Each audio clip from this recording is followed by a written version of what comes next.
name is Yuri Kasdorp, and we're here with another track guide, and this time we're on Phillip Island in Australia.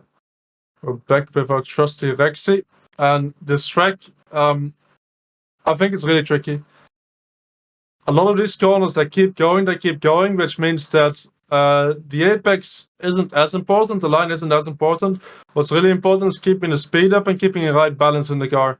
And of course, you need to have roughly the same line every lap, but it's not like you need to hit a curb exactly to get the speed out of it.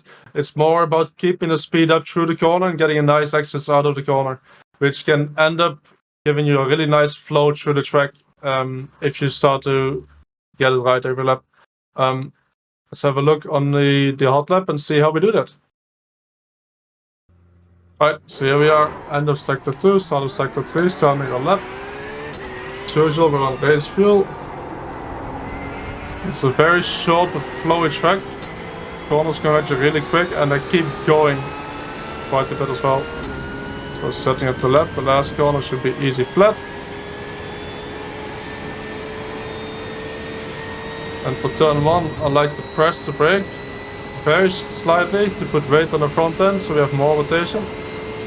Then we go all the way over to the left side. Small tap on the brake, and we have the rotation in the car, you can be on throttle. Try to keep the car fairly tight here.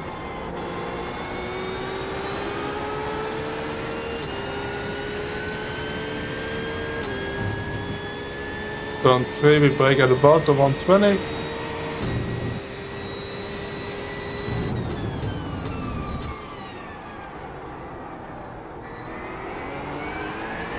And brake just after the curb ends on the right side there.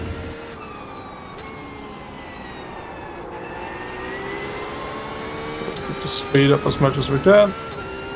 I got a couple flat out sweepers. Try to keep the car tight on the left hander here. Very easy to track out wide. I get about the 50.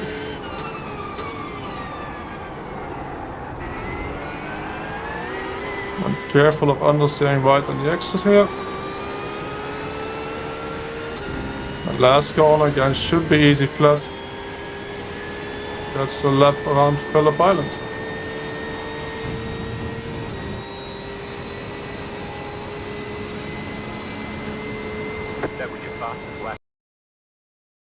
Right, so here we are, start the lap. Bringing the car over to the left-hand curb. Curb is flat so we can use it as racing track. And then for turn 1, we're not shifting down.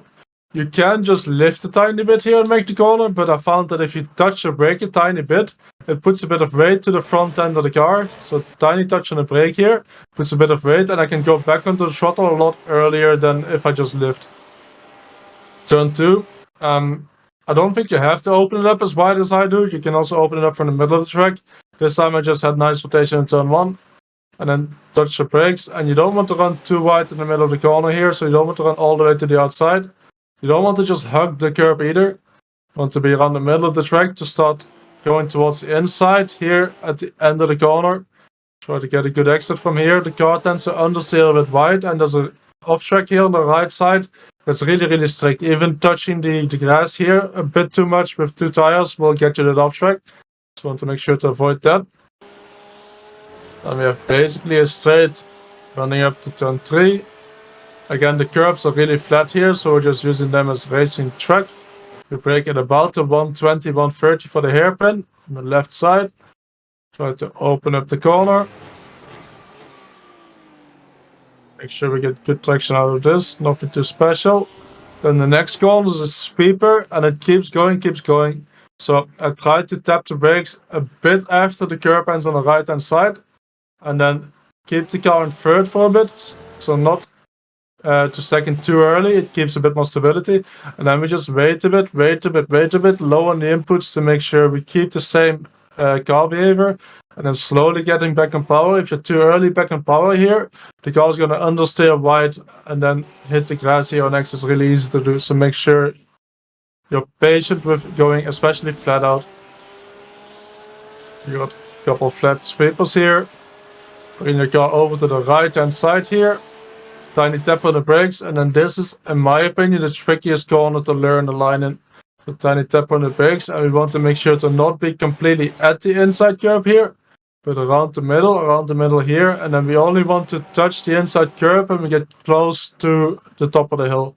So where you start seeing the tire marks on the inside curb here, where we only want to start to get towards the inside of the curb. So we want to keep middle, and then inside of the curb, and then where it gets flatter, it makes it easy to not track wide. It's really easy to overshoot this bit, and then the car is going to understeer, you're going to have to lose a lot of time. You can see I'm flat out here again, and then go to the downhill. We brake just before the 50 on the left hand side. The exit of the hairpin is not that important, because we got a left-hander immediately after. You don't want to hug the curb too much on the inside. You want to open it up quickly as much as you can. Tiny lift on the throttle here early will get the rotation in the car, and we will need that rotation because we want to go on the throttle as early as we can for the... It's pretty much the last corner where we're lifting on the track, but the exit keeps going. So if you don't get that rotation in the car that we get by lifting early here, if you don't get the rotation, we're going to have to wait a long time before we can go flat. If you get that rotation, as you can see, you just keep it flat and the car will keep rotating, and you want to avoid getting two tires all the way on the grass or on the outside, so you'll understeer off and lose a lot of time. Then the last corner, it should be quite easy flat. You just want to make sure to not turn in too early, so not apex before you get to the curb, and make sure that you're not turning too suddenly, because it can be that the rear is more on edge than the front and you're going to start struggling with the rear. It should be easy flat, and that's a lap around Phillip Island in the Porsche 992. So there we go, another lovely track guide. Really interesting track, really tricky I think, but it should be a lot of fun once you get the hang of it. If you want to see more track guides like this, make sure to subscribe to the channel, and I'll see you guys next week for the last week of the season.